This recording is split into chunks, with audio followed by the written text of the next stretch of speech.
ერთ სულ მოსახლეზე პურის მოხმარების რაოდენობით ქართველები ყველაზე მაღალ ქვეყნებსაც კი უკან ვიტოვებთ.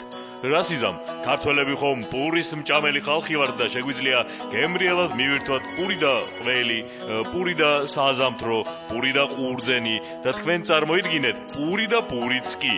რა თქმა უნდა ეს ჯანმრთელობაზეც აისახება და ამიტომაცაა რომ ქუჩაში ყველაზე ხშირად პურის საცხობებსა და აფთიაქებს შევხვდებით. მაგრამ როგორ გინდა გვერდი აუვარო, როცა პატარა თონიდან ცხელი ლავაშის ისეთი სურნელი გამოდის ბანკიდან გრძელვადიან კრედიტსაც რომ აგაღებინებს.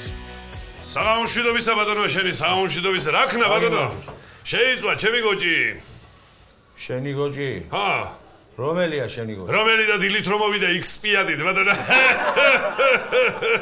რომელი და შავი კობლებით რო იყო, თეთრი ფიფკიალა, აი გოჭი. სახელლაგვარი მითხარი ბავშო. რივისი კაცო, გოჭის თუ ჩემი? შენი კაცო, გოჭისას ვერ მიმახსოვრებ. ჩემი ბატონო, ჩემი ტრისტან ჩაგუა ბატონო, ტრისტან ჩაგუა. ტრისტან ჩაგუა, უნდა მეწერო ახლა, ნახო აბა ერთი. ნახე ერთი, ნახე. არ ერყოფილა შენი გოჭი. გაგაშენა.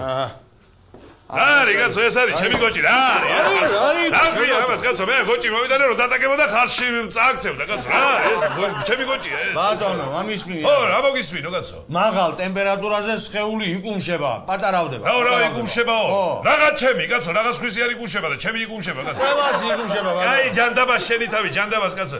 ინდაური მოგიტანე კიდე, ინდაური. ინდაურსაც მოგი. არა, სახელაგვარი მითხარი. ბიჭო, გოჭი თუ იყო, ჩემ სახელზე ხლა ის ხوار გამოიწვია, გვარს და სახელს კაცო. შამილნის თათარაშვილი ხوار იქნება კაცო, მოიტანე. ტრისტან ჩაგუა. რა არის ბიჭო ეს? ინდაურია ბატონო. ეს არის ბიჭო, ჩემი ინდაური ეს. ეს არის ბიჭო, ინდაური. ინდაური მოგიტანე, იმხელა კაცო, დესანტს გადმოსვამდა. კაცო, ჯო ხوار გასულები, მაშაყირე, მე თუ რა არის კაცო? ხო გითხარი ბატონო, რომ მაღალ ტემპერატურაზე სხეული პატარავდება თქვა. შეწვისროს დაპატარავდა. მოჩით ახლა მაიმუნობას და პურები გამოაცხეთ. გავაცნები ბატონო. ვინ არის კაცო ეს? ჩვენი დირექტორია. ასე პატარა. ჯო აბა რას გეუბნებოდი ბავშო, რომ მაღალ ტემპერატურაზე სხეულები პატარავდება თქვა.